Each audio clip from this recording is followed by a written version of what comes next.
سر ماں باپ کے حوالے سے ایک سوال ہے، سورہ بنی اسرائیل کی آیت جس میں ماں باپ کو اف تک نہ کہنے کا حکم۔ اب آج کل کے حالات میں میرے سے بھی ہوا ہے کہ والدین سے ہم کہتے ہیں کہ آپ چپ کر کے بیٹھ جائیں، آپ کو نہیں پتا، آپ اس معاملے میں نہ بولیں، تو کیا یہ بھی استغفر اللہ توب الیہ، اللہ تعالیٰ معاف کرے، یہ کبھی بھی الفاظ نہیں استعمال کرنے چاہیے ماں باپ کے لیے۔ اچھا سوال کریں آپ؟ سوال یہی ہے کہ کیا یہ ایسا کہنا بھی ان آیات کی خلاف ورزی ہے؟ سرکار یہ سب سے بڑی خلاف ورزی ہے، یعنی باقی تو اس سے چھوٹی ہیں جو منع کی گئی ہیں۔ قرآن جو منع کر رہا ہے، یہ 10 کمانڈمنٹس میں میرا مسئلہ نمبر 77 ریکارڈڈ ہے، سورہ بنی اسرائیل میں آیت نمبر 23 سے 39 تک کل 17 آیات میں 10 کمانڈمنٹس ہیں جو تورات اور انجیل میں تھیں اور قرآن میں بھی آئیں۔ اعوذ باللہ من الشیطان الرجیم۔ وَقَضَىٰ رَبُّكَ أَلَّا تَعْبُدُوا إِلَّا إِيَّهُ، اور تمہارے رب نے یہ بات طے کر دی تھی کہ مت پوجنا کسی کو سوائے اس کے۔ پہلی کمانڈ تھی توحید، دوسری وَبِالْوَالِدَيْنِ إِحْسَانًا، اور ماں باپ کے ساتھ احسان کرنا۔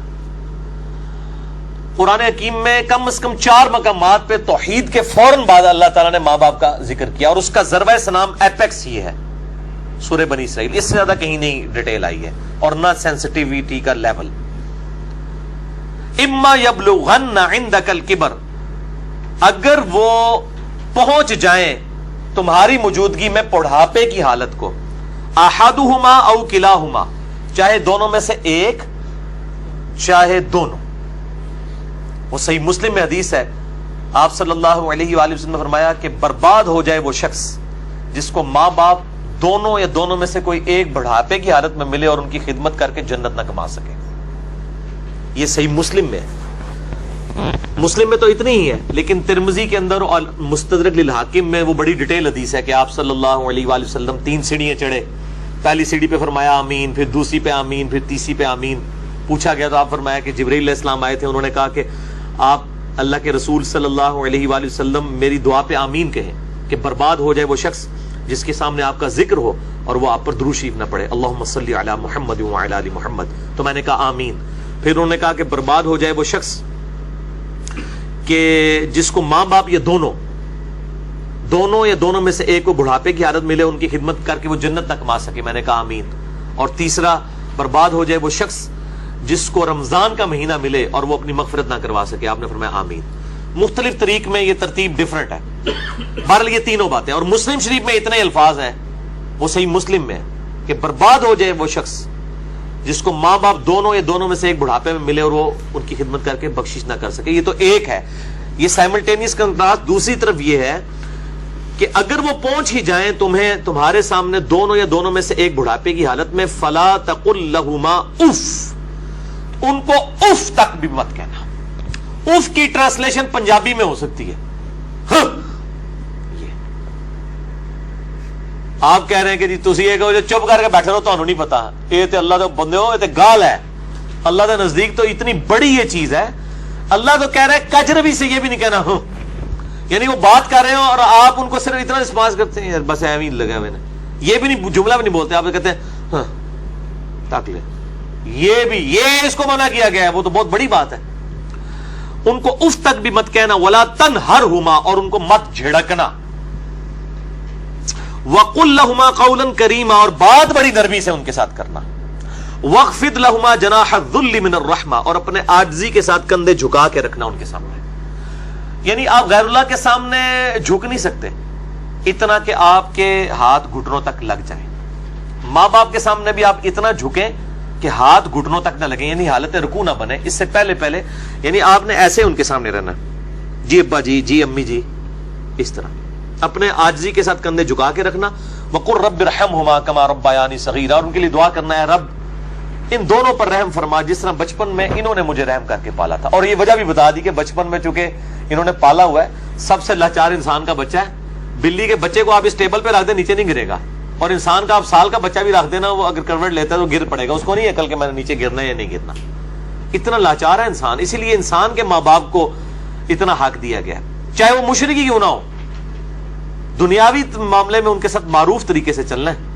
یہ حضرت لقمان کی جو نصیحت ہے، میرا بھی وہ لیکچر بھی ریکارڈ ہوا ہے، مسئلہ 176 میں نے بتایا۔ ربکم اعلم بما فی نفوسکم، یہ آپ کی بات کا جواب آ رہا ہے، تمہارا رب خوب جانتا ہے جو تمہارے جی میں ہے۔ ان تکونوا صالحین، اگر تم نیکوکار ہو، اچھے ہو، یعنی تمہاری عادت نہیں ہے بدتمیزی کرنے کی، کبھی کبھار کوئی تھوڑا سا سکپ آف لینگویج یا سلپ آف ٹنگ ہو جاتی ہے، فَإِنَّهُ كَانَ لِلْأَوَّابِينَ غَفُورًا، تو پھر بے شک اللہ تعالیٰ توبہ کرنے والوں کی توبہ کو قبول کرتا ہے. یعنی عادی مجرم نہ ہو.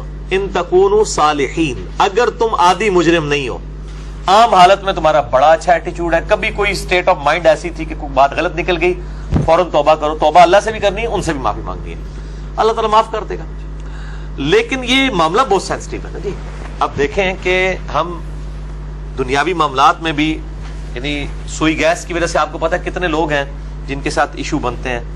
ہم کتنے وہمیوں کی طرح رات کو چیک کرتے ہیں، یار کوئی یعنی کوئی کہیں پہ پائلٹ کھلا نہ رہ جائے، یا ہیٹر جلتا ہوا نہ چھوڑ دیں پیچھے سے، وہ اگر لوڈ شیڈنگ ہوئی اور پھر گیس آئی تو آپ پتہ کتنے لوگ ہر سال مرتے ہیں. تو کتنی احتیاط کی جاتی ہے. چھوٹے بچوں کے سامنے ماچس لائٹر نہیں رکھا جاتا، تو احتیاط کرتے ہیں. تو آپ دیکھیں اس طرح کے اگر آپ احتیاط ماں باپ کے بارے میں کر رہے ہیں تو شاید سالوں میں کبھی ایک دفعہ ہو، لیکن ہر ہفتے ہی جھڑپ ہو جاتی ہے، یا جب معاملہ ہوتا ہے تب جھڑپ ہو جاتی ہے، تو اس کا مطلب ہے ان تکونوا صالحین نہیں ہے آپ، لہذا آپ کی توبہ بھی کوئی قبول نہیں ہے. توبہ بھی نہیں ہے جب تک کہ ماں باپ صحیح طریقے سے معاف نہ کرے اور اپنی روش صحیح نہ کر لی جائے. تو اس میں یہ بہتر، یہ میں نے بھی دیکھا ہے، مطلب میرے بھی ایک بڑی ایکسٹروورٹ نیچر ہے، تو مطلب بعض اوقات ماں باپ کو یعنی ایک بچپنے کی طرف، سورہ حج میں آتا ہے کہ اللہ تعالیٰ رذیل عمر تک لٹا دیتا ہے کہ کئی چیزیں جاننے کے بعد کچھ نہ جانے. بوڑھے اور بچے برابر ہوتے ہیں. میری بھی یعنی الحمدللہ دادی ماں کی عمر 90 سال ہو چکی ہے. میں یعنی آج سے 10 سال پہلے دیکھتا ہوں اور اب ان میں کافی فرق آیا. یعنی بالکل بچوں والی آتے ہیں، چھوٹی چھوٹی بات کو مائنڈ کرنا. تو میں اپنے ماں باپ کو بھی سمجھاتا رہتا ہوں، وہ ابھی بھی ان کے ساتھ اسی طرح مقابلہ کر رہے ہوتے ہیں ادب کے دائرے کے اندر. تو میں ان کہتا ہوں ان کے ساتھ مقابلہ بنتا ہی نہیں ہے. جیسے چھوٹا بچہ تو آپ کو 5 دفعہ پوچھے گا کہ بابا یہ کیا ہے، تو آپ بتائیں گے پیار سے، پھر اس کی بھی آگے سے وہ کیڑے نکالے گا. تو اب وہ کئی بار بھول جاتی ہیں، مجھ سے بار بار پوچھ رہی ہوتی ہیں، تو میرے سامنے یہ آیات ہوتی ہے نا، تو میں وہ 10 دفعہ ایک بات اگر مجھ سے پوچھتی ہیں نا تو میں 10 بار جواب دیتا ہوں. میں یہ نہیں کہتا میں تو کل بھی دسیا سی، کیونکہ ظاہر ہے کہ اس عمر میں پہنچ کے رذیل عمر میں یہی کچھ ہو جاتا ہے. تو انسان کو یعنی بالکل پازیٹیو رہنا چاہیے، ڈرتے رہنا چاہیے، کیونکہ توحید کے بعد قرآن حکیم میں کم از کم 4 جگہ اللہ تعالیٰ نے ماں باپ کے حق کا ذکر کیا ہے، اور جنت اور دوزخ ڈیپینڈنٹ ہو گئی ہے. ٹھیک ہے جی، اس حوالے سے تو بہت احتیاط کرنی چاہیے. سر اب اگر ایسا ہو چکا ہو اور والدین سے معافی بھی نہ مانگ سکے انسان، اور والدین زندہ ہے؟ نہیں سر، ظاہر ہے معافی کی ضرورت میں نہیں مانگ سکتا نا اس وقت، ہاں. اس اسٹیج پہ. نہیں، بعض لوگ اس لیے بھی نہیں مانگ سکتے کہ وہ ماں باپ کو چھوڑ کے دوسرے ملک چلے گئے ہوتے ہیں. ہاں یہ بھی ممکن ہے. تو وہ کلیریفیکیشن ضروری ہے. دیکھیں ماں باپ سے اگر ایسا ہو گیا تو فوراً سے پہلے ماں باپ کے لیے دعائیں مغفرت کرے اور ان کی طرف سے صدقہ اور خیرات کرے. جیسا کہ سنن ابن ماجہ میں حدیث ہے کہ یہ صحیح سند کے ساتھ ہے کہ ایک شخص کے مرنے کے بعد جنت میں کچھ درجے بلند کیے جاتے ہیں. تو پوچھتا ہے اللہ یہ میں نے نیکی نہیں کی تھی، یہ کیوں میرے درجات بلند ہوئے؟ تو اللہ تعالیٰ فرماتا ہے تیری اولاد نے تیرے لیے استغفار کیا تو اس کی وجہ سے ہی تیرے درجات بلند. اولاد تو انویسٹمنٹ ہے. صحیح مسلم میں حدیث ہے کہ مردے کو 3 اعمال کا ثواب ملتا ہے. نمبر 1 صدقہ جاریہ، وہ ملنا بھی چاہیے، اس نے خود کیا. امام بخاری نے بخاری لکھی ہے، ثواب ان کو ملنا چاہیے. میری اب ویڈیوز ریکارڈ ہو رہی ہیں، میرے مرنے کے بعد بھی لوگ دیکھیں گے، اس کا ثواب مجھے ملنا چاہیے کیونکہ میں نے الحمدللہ اس پہ محنت کر کے اللہ کے لیے اخلاص کے ساتھ ریکارڈنگ کی ہے. تو میرا ہی عمل ہے، مجھے مل رہا ہے، مرنے کے بعد بھی ملے گا. نمبر 2 علم کی بات، جیسے امام بخاری نے اب صحیح بخاری لکھی ہے تو وہ علم لوگوں تک پہنچایا ہے، ان کو مرنے کے بعد بھی ثواب ملے گا. کسی نے مسجد کے اندر کوئی پنکھا لگوایا ہے، صدقہ جاریہ ہے، مرنے کے بعد ثواب ملے گا. اور تیسرا کہا گیا نیک اولاد. نیک اولاد جو دعا کرتی ہے، نیک اولاد جو صدقہ کرتی ہے. مسئلہ نمبر 74 میرا بڑے لوگ دیکھ چکے ہیں، 1 لاکھ سے زیادہ اوپر اس کے ویورز ہیں اور اس کے کلپس تو لاکھوں تک ہیں. اس میں نے بتایا ہے کون کون سے موڈ ہیں میت تک نفع پہنچانے کے. صدقہ و خیرات ماں باپ کی طرف سے کریں تو انشاءاللہ قیامت الدین اللہ تعالیٰ آپ کے ماں باپ کو آپ سے راضی کر دے گا. جب ان کو مرنے کے بعد آپ کی دعاؤں سے نفع ملے گا تو بڑے خوش ہوں گے کہ ہمارے بچوں نے ہمیں مرنے کے بعد یاد رکھا. اور آپ کی دعاؤں کی برکت سے اگر وہ مشکل میں ہے مرنے کے بعد خدا نہ خواستہ اور وہ آسانی میں آ جاتے ہیں، اور اگر وہ آسانی میں ہے تو اس سے زیادہ آسانی میں چلے جاتے ہیں، تو وہ خود بخود آٹومیٹکلی خوش ہوں گے کہ میرے پتر نے میرے واسطے کیتا ہے، تو اللہ تعالیٰ ان کو راضی کر دے گا. اور ایک دوسری حدیث جو ابو داؤد میں ہے کہ ماں باپ اگر مر جائیں تو ماں باپ کے قریبی رشتہ داروں کے ساتھ اس نے سلوک کرو. ماں مر گئی ہے خالہ کے ساتھ اس نے سلوک کرو، باپ مر گیا تو چچا اور تایا کے ساتھ اس نے سلوک کرو، ایکویلنٹ وہ بھی چیز ان کے لیے آرام کا باعث ہے. اور دعا کریں، یہ جو دعا میں نے پڑھی ہے رب ارحمہما، اے رب ان دونوں پر رحم فرما، کما ربیانی صغیرہ، اے اللہ جب میں بچپن میں چھوٹا بچہ تھا جس طرح انہوں نے مجھ پر رحم کیا تو بھی ان پر رحم فرما. یہ آپ تشہد میں دعا لازم کریں، ہم تو مانگتے ہیں چاہے ماں باپ زندہ ہیں مر چکے ہیں، دونوں صورتوں میں ماں باپ کے لیے دعا کرنی. ہم لوگ سمجھتے ہیں بندہ مر جائے ادھر سے دعا کرنی ہے، اور بھائی زندہ ہے جڑا یا مر گیا، دونوں صورتوں میں دعا تو کرنی. دعا کی ضرورت تو زندوں کو زیادہ ہے، اس لیے کہ مرنے والے تو چلے مر گیا، زندے بندہ جو ہے وہ اس کے پاس تو چانس ہے کہ وہ اللہ کی طرف لوٹ آئے اور وہ گمراہی کا راستہ چھوڑ کے اچھائی کا راستہ، اور اگر اچھائی کے راستے پہ تو استقامت اختیار کریں تو دعا کرنی چاہیے. اور یہ دعا ضرور کرنی چاہیے، اللہم اہدنا الصراط المستقیم صراط الذین انعمت علیہم غیر المغضوب علیہم ولا الضالین، آمین.